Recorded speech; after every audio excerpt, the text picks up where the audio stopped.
"You're nothing but a charity case, an unwanted baby my mother took in because she felt guilty." Those words hit me harder than watching my parents' caskets lower into the ground. My sister Cassandra waited until everyone was walking to their cars after the service to destroy everything I thought I knew about myself. I'm Alana Whitehead. I'm 29 years old, and I live in the small town of Millbrook, Connecticut, where everyone knows everyone and secrets have a way of becoming headlines at the local coffee shop. 3 days ago, my parents, Robert and Linda, died when a drunk driver ran a red light during a thunderstorm. They were coming home from their 40th anniversary dinner, probably holding hands like they always did at stoplights. One moment they were here, the next they were gone, and now I was learning that maybe they were never really mine to lose. Before I continue, please hit that like button and leave a comment telling me where you're watching from and what time it is there. Thank you! The funeral reception was being held in our church's community hall, the same place where I'd had my first communion, where my Girl Scout troop used to meet, where I thought I belonged. I was standing by the coffee station stirring sugar into that terrible church coffee that somehow tastes like disappointment and furniture polish when Cassandra approached with the determination of someone about to drop a bomb. She was 35, 6 years older than me, and she'd always wielded those years like a weapon. Today, she looked around the room, making sure Aunt Dorothy was across the hall with the other relatives, then started her attack. She told me Mom and Dad had hidden the truth my whole life, that I wasn't their biological child, that I was the product of Mom's mistake before she even met Dad. According to Cassandra, they'd only kept me because the adoption agency had already placed me, and Mom was too embarrassed to admit she'd changed her mind. The room seemed to tilt. Several relatives were close enough to hear, and I saw Cousin Brooke already typing on her phone, probably spreading the news through our family group chat like wildfire. Cassandra's face was strange, her recent Botox treatment preventing any real expression while she delivered each revelation like a prosecutor presenting evidence. She couldn't even fake tears properly, her forehead frozen in what looked like perpetual surprise while she destroyed my world. She explained how it all made sense if I just thought about it. She'd gotten ballet lessons at the expensive studio downtown, while I did gymnastics at the YMCA. She'd gone to private school while I went to public. She'd gotten a car for her 16th birthday while I got Dad's old Honda when I turned 18, and only because he'd bought himself a new truck. She'd studied abroad in Paris while I spent my semester working at the hardware store to help with my community college tuition. The evidence had been there all along, she said. I'd just been too naive to see it. Aunt Dorothy had noticed something was happening and started pushing through the crowd toward us, but Cassandra wasn't finished. She pulled out a folder she'd been carrying in her designer purse, though I noticed the logo spelled Channel instead of Chanel, and waved it like a victory flag. She announced loudly enough for everyone to hear that Mom and Dad's estate was worth $3.2 million between the house, Dad's hardware business, and their investments. Then she delivered what she clearly thought was the killing blow. As their only biological child, she was inheriting everything, and I was getting nothing. Absolutely nothing. Because blood mattered and I didn't have theirs. The hall erupted in whispers. Aunt Dorothy reached us and immediately started arguing with Cassandra about decency and timing, while Cousin Brooke backed Cassandra up, saying everyone had suspected I was different anyway. Different, like I was some kind of imposter who'd been caught. Cassandra then informed me I had 30 days to move out of the family home where I'd been living for the past 2 years, while saving money and helping Mom with her arthritis, and Dad with the business. She said she was being generous, that legally she could have me out tomorrow. That night, I sat in what I'd thought was my childhood bedroom, staring at photos that suddenly felt like lies. There was one on my 5th birthday where Cassandra stood perfectly centered in her pristine pink dress, while I was off to the side with chocolate cake on my face, wearing something that looked obviously secondhand. Had Mom and Dad just been going through the motions? Had every birthday wish, every goodnight kiss, every proud smile at my graduation been an act? My best friend Megan texted immediately, having heard through the town's impressive gossip network. She said I should fight back, hire a lawyer, not let Cassandra steal my life. But my boyfriend, Jake, called with different advice, suggesting maybe it was better to walk away, that fighting over money would make me just as ugly as Cassandra was being. I wanted to scream at him that this wasn't about money, but about identity, about belonging, about discovering that maybe I'd never had a real family at all. The next morning, I heard Cassandra downstairs talking to a locksmith about changing the locks. She wanted the fancy electronic ones, but had brought the wrong key to copy, an old padlock key instead of the house key, and the locksmith had to explain 3 times that he couldn't make a house key from a gym locker key. It would have been funny if it weren't so cruel. Later, she left me a formal eviction notice delivered by her husband Derek, who couldn't meet my eyes and mumbled an apology before practically running back to his car. The next few days passed in a blur of revelations and humiliations. I found myself examining every memory through this new lens, seeing signs everywhere I'd been, too trusting to notice before. That time, Dad had said, family isn't about blood, it's about showing up. I'd thought he was just being philosophical. Mom's insistence that I was special, that I was chosen for great things, now sounded like guilt speaking. Even the way they'd sometimes look at me with this soft sadness made sense now that I knew they were seeing someone else's child. Cassandra wasted no time establishing her new reign. She'd already been to the bank trying to access Mom and Dad's accounts, though she'd been turned away pending proper documentation. She'd called Dad's business manager at the hardware store, informing him that there would be changes coming soon. She'd even started telling people around town that I'd been cut out of the will because my parents had discovered I'd been stealing from them, a complete fabrication that spread through Millbrook like poison. Mrs. Brennan, who'd been Mom's best friend for 20 years, actually crossed the street to avoid me at the grocery store. The pharmacist, who'd known me since I was in elementary school, suddenly needed to check inventory when I came in.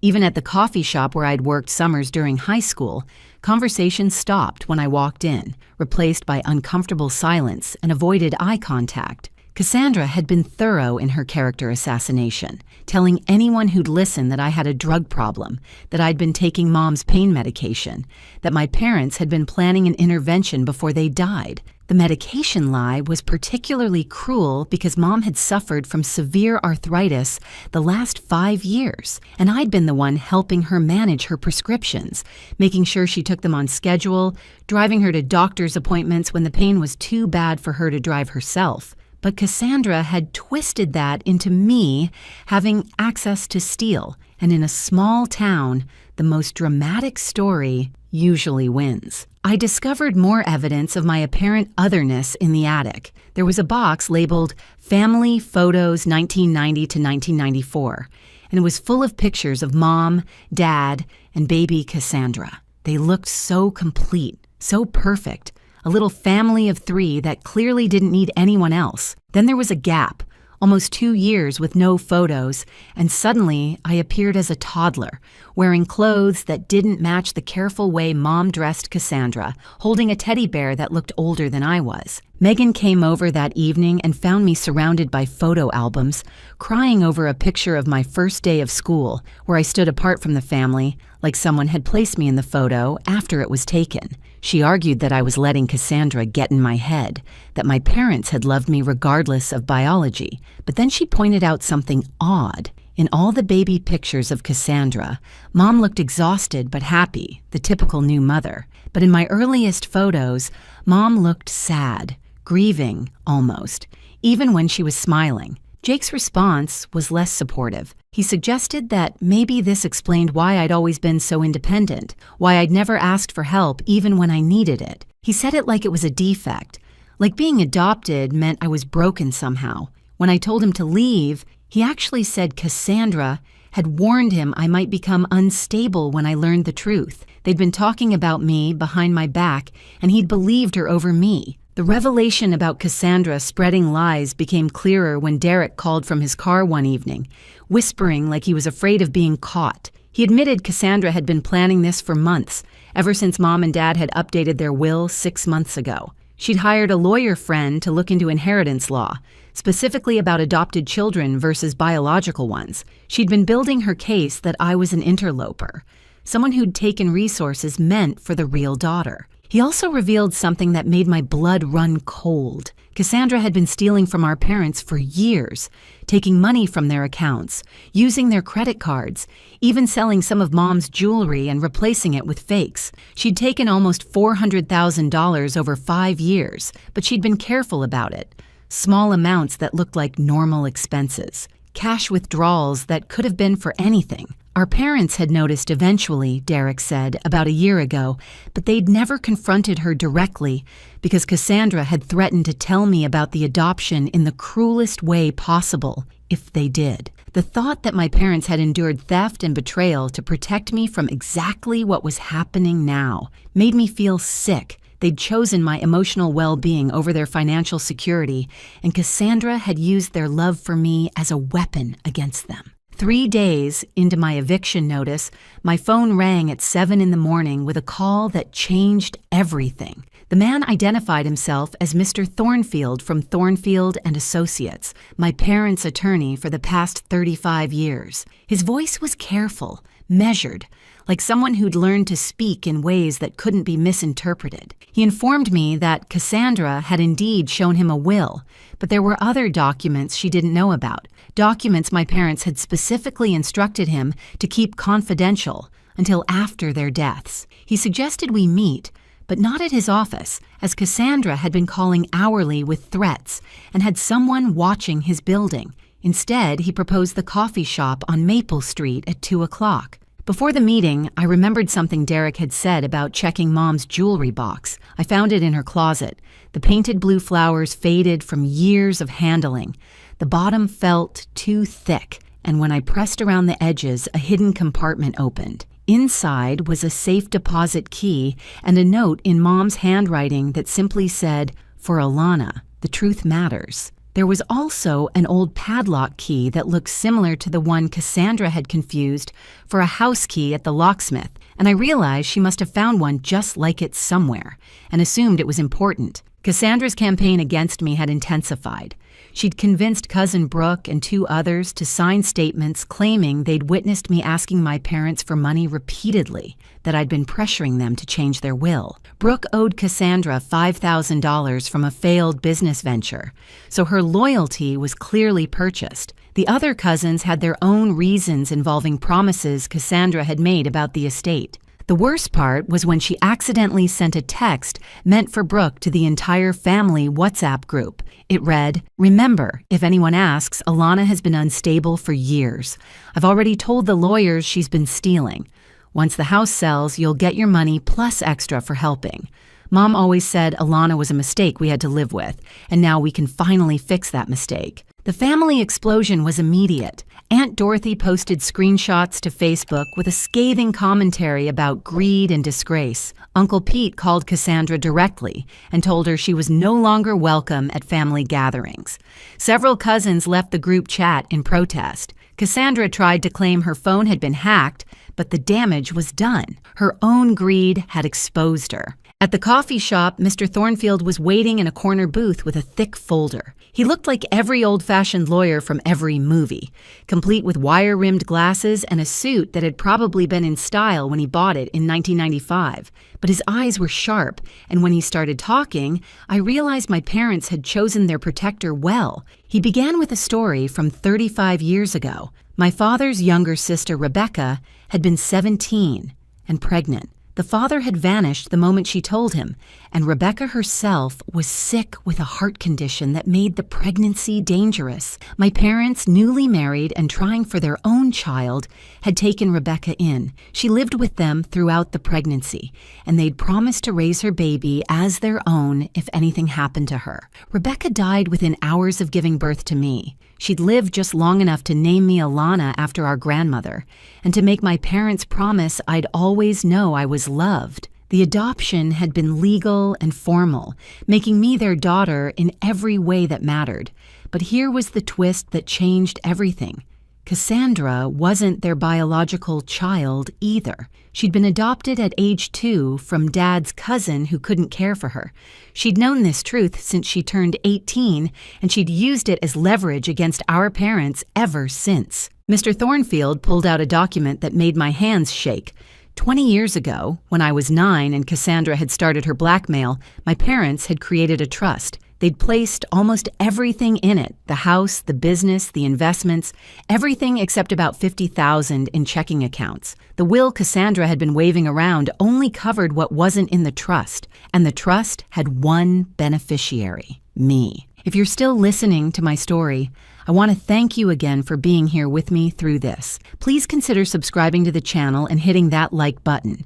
It genuinely helps more than you know, and your support during this difficult time means everything. Mr. Thornfield explained that my parents had documented everything over the years. Every forged check Cassandra had written, every credit card she'd opened in their names, every piece of Mom's jewelry she'd stolen and replaced with fakes. They'd kept receipts, bank statements, photos of the fake jewelry next to appraisals of the real pieces. They'd built an airtight case but never used it because they still loved Cassandra despite everything, still hoped she might change. The $400,000 she'd stolen had come in waves. First, it was small amounts, a few hundred here and there that they attributed to their own forgetfulness. Then it escalated to thousands at a time, always with some excuse when questioned. Cassandra would claim she'd paid for things they'd asked for, house repairs that never happened, medical bills that didn't exist. By the time they realized the full scope, she was taking tens of thousands,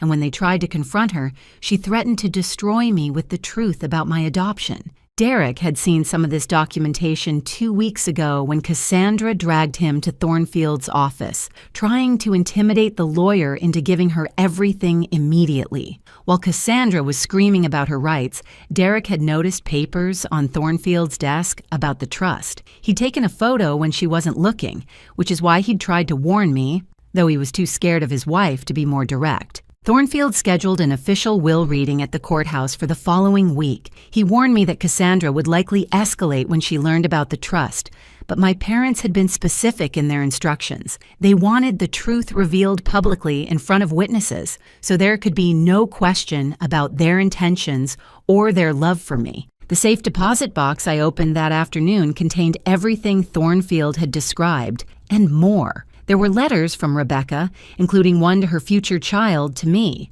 saying she was sorry she couldn't be there, but she was leaving me with the best parents in the world. There were photos of Rebecca that showed we had the same eyes, the same stubborn chin, the same wild hair that never quite behaved. There was also a DNA test my parents had done when I was 5, confirming I was Robert's biological niece. But the most heartbreaking discovery was a journal Mom had kept. Entry after entry detailed Cassandra's escalating behavior, the pain of being stolen from by one daughter while trying to protect another, the impossible position Cassandra had put them in. One entry from last year read, "We failed Cassandra by giving her things instead of boundaries, but we will not fail Alana by letting Cassandra destroy her sense of self. The trust will protect her when we're gone." Cassandra, meanwhile, had already started spending money she didn't have. Derek called to warn me she'd bought a Range Rover on credit, joined the most expensive country club in the area,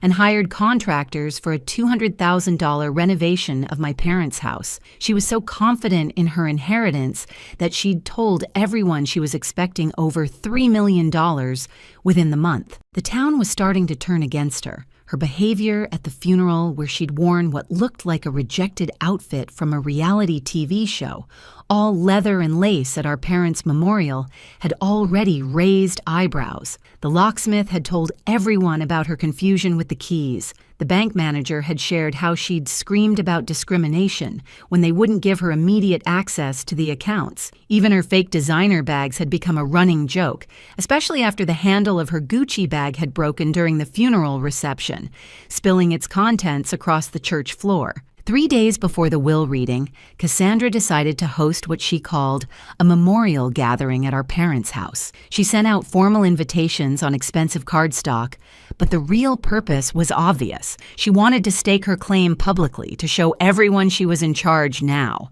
I wasn't invited, but Aunt Dorothy insisted on bringing me anyway. When we arrived, Cassandra had already removed Mom's beloved garden decorations and replaced the handmade welcome mat with something generic from a store. Inside, she'd laid out Mom's possessions like a garage sale, with little tags showing who would get what. Everyone was getting something except me, of course. She stood at the head of the dining room table, wearing white to our parents' memorial gathering, and started distributing items like she was dealing cards at a casino. When she put Mom's wedding ring on her own finger, I couldn't stay silent.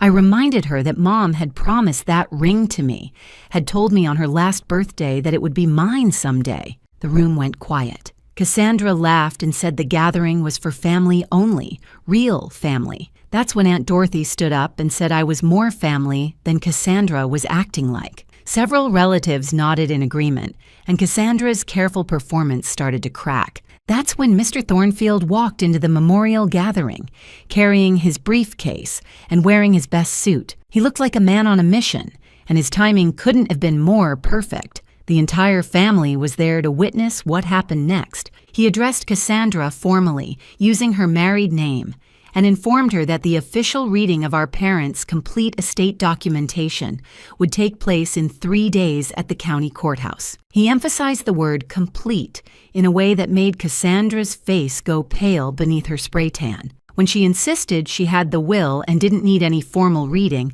Thornfield smiled the way a chess player does before checkmate. He explained that while she did indeed have a will, it wasn't the only legal document pertaining to the estate. He'd been instructed by our parents to present all documentation publicly, in court, with witnesses present. Any attempt to dispose of estate assets before then would be considered theft. His eyes moved to Mom's wedding ring, which Cassandra was still wearing. She tried to pull the ring off, but her fingers had swollen from stress and too much wine at lunch. The entire family watched as she struggled, yanking and twisting, finally having to excuse herself to the kitchen for soap. We could hear her cursing and running water, and Uncle Pete muttered something about trash, always revealing itself eventually. When she returned, her finger was red and raw, and the ring was finally off. Aunt Dorothy had been secretly recording everything on her phone, pretending to take pictures of Mom's china. She'd captured Cassandra's speech about real family and biological rights, her claim that I was never wanted, and her attempt to sell off family heirlooms before the estate was even settled. The video was already being shared in the family group chat that Cassandra had been removed from after her accidental text revelation. The best moment came when Cassandra's latest fake designer bag, a poor imitation of Gucci with the logo spelled wrong, finally gave up entirely. The bottom seam split open, spilling everything onto Mom's dining room floor. Out fell 3 of Mom's credit cards she'd stolen, past due notices for thousands in debt, printed emails where she was trying to sell Dad's classic car before the estate settled, and most damning, a handwritten list titled After Inheritance that included paying off $60,000 in credit card debt and buying a vacation home in Florida. Derek picked up one of the credit card statements, his face going white as he read it. He asked her how they could possibly owe $40,000 to various stores when he thought they'd been saving for a house. Cassandra hissed at him that it would all be paid off once she got her inheritance, that he needed to think bigger, that they were about to be millionaires. But Derek had finally reached his limit. In front of everyone, he announced he'd seen the trust documents when Cassandra had dragged him to threaten Mr. Thornfield 2 weeks ago. He knew she wasn't getting $3 million.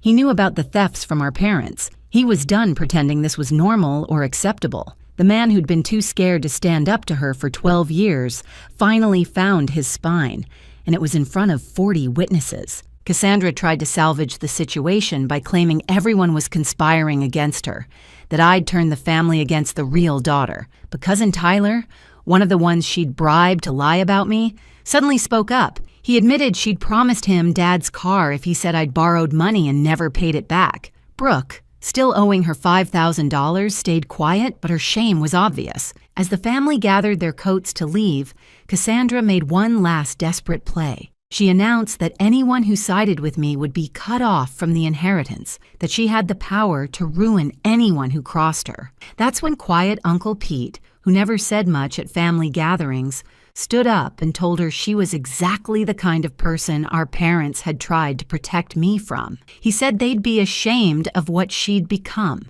and that was worse than any inheritance could fix. The courthouse, on the day of the will reading, was packed beyond capacity. Half of Millbrook had shown up, drawn by the promise of drama that had been building for 2 weeks. The court officer had to turn people away, and someone had even set up a coffee cart outside like it was some kind of festival. Cassandra arrived with 3 lawyers she couldn't afford, men in expensive suits who looked increasingly uncomfortable as they realized their client had lied to them about the basic facts of the case. She was dressed entirely in black this time, trying to look serious and bereaved, but she'd gone too heavy on the self-tanner the night before and looked more orange than mournful. I sat in the front row with Mr. Thornfield on one side and Aunt Dorothy on the other. Behind us, Derek sat alone, having arrived separately from his wife. The rest of the family filled the rows, and even some of Mom's church friends had come, perhaps feeling guilty about how quickly they'd believed Cassandra's lies about me. Judge Patricia Hoffman presided over the reading. She'd known my parents for decades, had bought her first house with Dad's help at the hardware store, and had zero patience for dramatics in her courtroom. When one of Cassandra's lawyers tried to object before Thornfield even started speaking, she shut him down with a look that could freeze fire. Thornfield began by reading the will Cassandra had been waving around for 2 weeks. It was real, properly executed 5 years ago, and it did leave $50,000 to Cassandra, along with some small, charitable donations. Cassandra smirked, thinking this validated everything she'd been saying, but Thornfield wasn't done. He pulled out a thick document and explained that 20 years ago, our parents had established the Robert and Linda Whitehead Family Trust. This trust contained the family home, the hardware business, all investment accounts, and approximately $3.1 million in total assets. The will only governed assets not already in the trust, which amounted to the $50,000 and some personal effects. Cassandra's lawyers immediately started objecting, saying they hadn't been informed of any trust. Thornfield pointed out that it was public record, filed with the court 20 years ago, and any competent attorney would have discovered it with even basic due diligence. The lawyers looked at Cassandra with a mixture of anger and embarrassment, realizing she'd led them into a humiliating situation. When Thornfield announced that I was the sole beneficiary of the trust, Cassandra shot to her feet and screamed that it was impossible, that I wasn't even their real daughter, that I was adopted and had no right to anything. Her voice cracked with rage, and spittle flew from her mouth as she ranted about blood rights and biological superiority. That's when Thornfield delivered the killing blow. He confirmed that yes, I was adopted, legally and formally, after my biological mother, Rebecca Whitehead, died giving birth to me. Rebecca was Robert's younger sister, making me his biological niece, a blood relative. But Cassandra? She was also adopted, taken in at age 2 when her biological mother, Robert's cousin Maria, couldn't care for her. The difference was that Cassandra had known about her adoption for 17 years, since our parents told her when she turned 18. The courtroom erupted. Cassandra stood frozen, her mouth open, unable to speak. Her entire narrative, her claim to biological superiority, her real daughter status, everything she'd based her cruelty on, crumbled in seconds. She'd tortured me with the truth about my adoption while hiding her own. Thornfield then started the video our parents had recorded. Mom appeared on the screen, looking directly at the camera, and even though I'd watched it once already in the safety deposit box, seeing her again made me cry. She spoke about how they'd loved both of us, how they'd tried to give Cassandra everything she demanded, hoping to fill whatever hole was in her heart, but how the thefts had started 5 years ago and escalated beyond forgiveness. Dad's part was harder to watch.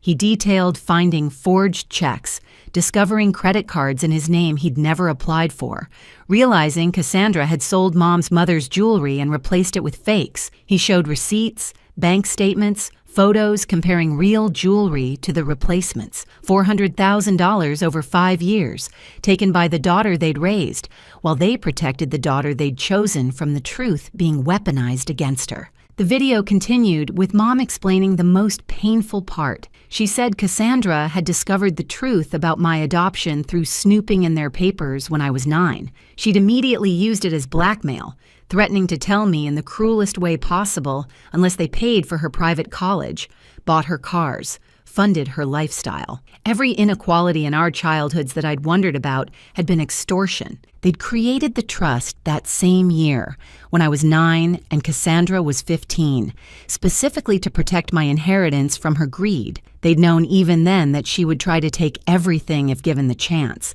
The lawyer who'd helped them set it up had warned them to tell me the truth, but they'd wanted to preserve my innocence, to let me have a childhood free from the knowledge that my sister saw me as an interloper. But the most shocking revelation was about the theft. Dad explained that they'd actually noticed the stealing much earlier than 5 years ago. Small amounts had been disappearing for a decade, but they'd made excuses, attributed it to their own forgetfulness. It was only when Cassandra got greedier, taking thousands at a time, that they'd been forced to acknowledge what was happening. They documented everything but never pressed charges because they still loved her, still hoped she might change. The video showed Mom holding up a box of evidence. Every forged check, every fraudulent credit card statement, every fake piece of jewelry, every receipt for things Cassandra had bought with stolen money. They'd kept it all, not for revenge, but for protection. They knew that someday the truth would have to come out, and they wanted me protected when it did. The final part of the video was them speaking directly to me. Dad said I was never a mistake, never unwanted, never second best. Rebecca had been Mom's best friend before becoming her sister-in-law, and they'd loved me even before I was born. When Rebecca died, they didn't see it as taking on a burden, but as receiving a gift, the daughter they'd been praying for. Mom's last words on the video were the ones that broke me completely. She looked at the camera and said that blood might make you related, but choice makes you family. And they'd chosen me every day for 29 years and would choose me again in whatever came after. She said the trust wasn't about money, but about protection, ensuring that their chosen daughter was safe from the one who'd chosen greed over gratitude. When the video ended, the courtroom was silent except for muffled crying. Even Judge Hoffman was wiping her eyes. The only person not crying was Cassandra, though not for lack of trying. The Botox had frozen her face so completely that she couldn't even produce tears properly, making her look even more inhuman in that moment of exposure. Cassandra's lawyers were already packing their briefcases, realizing they'd been brought here under false pretenses. One of them whispered to another that she'd told them I was a drug addict who'd manipulated my parents into changing their will. They wanted nothing more to do with her and were probably already calculating how to get out of the representation without getting sued themselves. But Cassandra wasn't done. She screamed that the video was fake, that I'd coerced our parents, that Thornfield was in on some conspiracy. She claimed the trust documents were forged, that the adoption papers were fabricated, that everyone was lying except her. Her voice got higher and more hysterical with each accusation until she was basically shrieking incoherently. That's when Derek stood up. In front of the entire courtroom, he announced he'd filed for divorce that morning. He said he'd watched her steal from her parents, lie about her sister, and destroy a family out of pure greed. He'd been weak and complicit for too long, but he was done. He actually apologized to me in front of everyone, saying he should have spoken up years ago but had been too cowardly. Judge Hoffman had heard enough. She banged her gavel and declared that the trust was valid and would be executed as written. I would receive everything in the trust,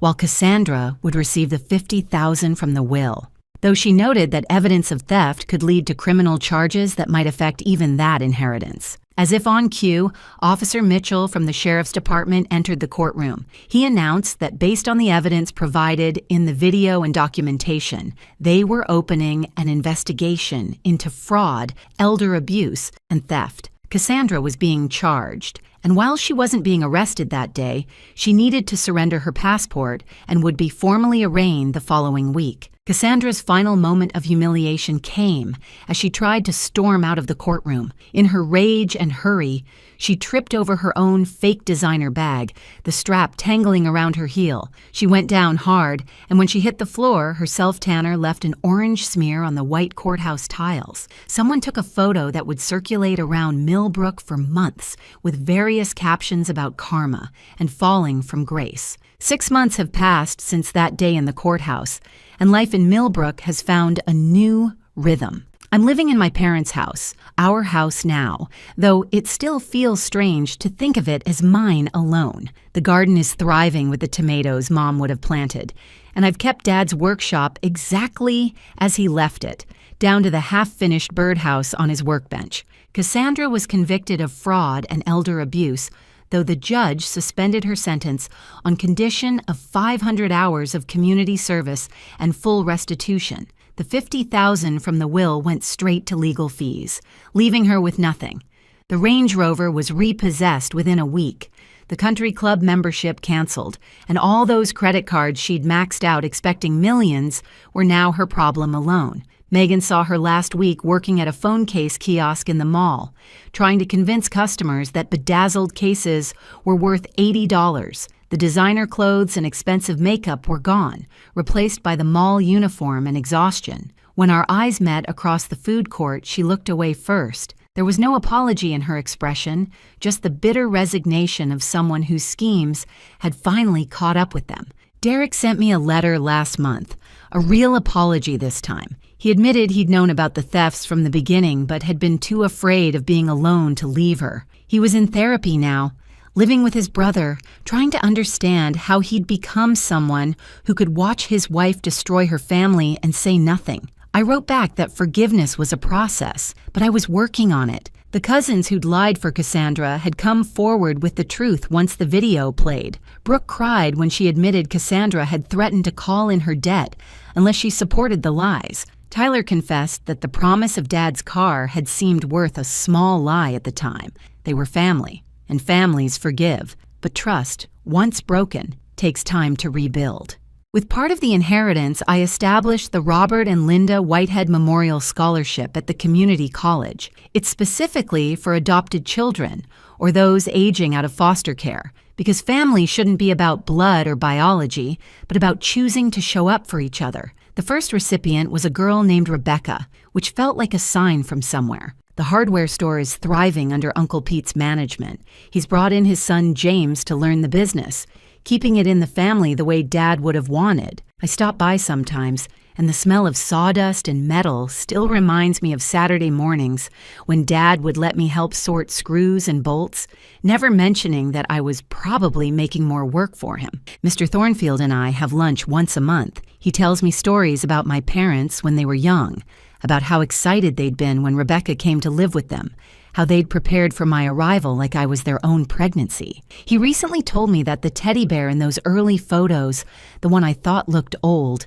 had been Rebecca's. She'd insisted I have it, her last gift to the daughter she'd never raise. The truth about why my parents gave Cassandra more when we were growing up finally made sense when Thornfield showed me the full financial records. Every expensive thing Cassandra had received, the private school, the car, the trips, had been paid for with money from her biological family. Maria's parents, feeling guilty about their daughter abandoning Cassandra, had sent money for years. My parents had never touched it, saving it all for Cassandra's expenses. They'd been scrupulously fair, even when it looked unfair. Aunt Dorothy has become my closest confidant. She told me she'd been there when I was born in the middle of that snowstorm with Dad helping deliver me because the roads were impassable. She'd held Rebecca's hand while Rebecca held me for the only time, just long enough to whisper my name and make everyone promise I'd always know I was loved. Dorothy had kept that promise in her heart for 29 years. Last week, I was planting bulbs for spring when I found myself talking to my parents, telling them about the scholarship recipients, about the store, about how their tomatoes had won first place at the county fair. I told them about seeing Cassandra at the mall and feeling not anger, but pity. She'd had everything, parents who loved her, a sister who admired her, a husband who supported her, and she'd thrown it all away for money that was never really hers. The last time I saw her was yesterday at the grocery store. She was buying generic brands and counting change, the woman who'd once spent $40,000 she didn't have on credit cards. Our eyes met over the produce section, and for a moment, I saw something that might have been regret. But then she turned away, and I realized some people never learn that wealth isn't about what's in your bank account, but about who shows up when you need them. Standing in Mom's garden now, watching the sun set over the Connecticut hills, I think about what family really means. It's not DNA or blood tests or birth certificates.